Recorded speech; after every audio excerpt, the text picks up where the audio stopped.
Hello বন্ধুরা, আজকে আমি আপনাদেরকে দেখাবো কিভাবে পতিত জমিতে লাল শাক চাষ করতে হয়। প্রথমে আপনার জমিটিতে ভালো করে পরিষ্কার করে নিতে হবে, যাতে কোনো আগাছা না থাকে। আগাছা থাকলে পরবর্তীতে আপনার ফলন উৎপাদন কম হবে এবং শাকের মানও খারাপ হবে।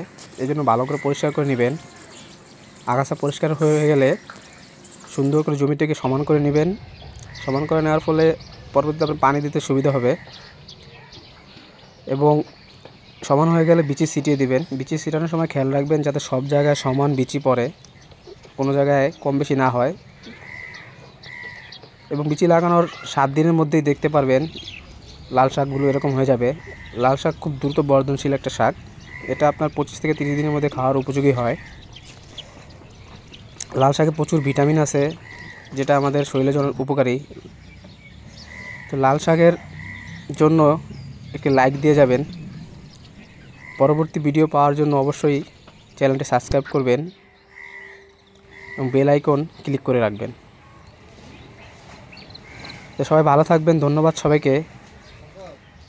দেখা হবে পরবর্তী ভিডিও নিয়ে।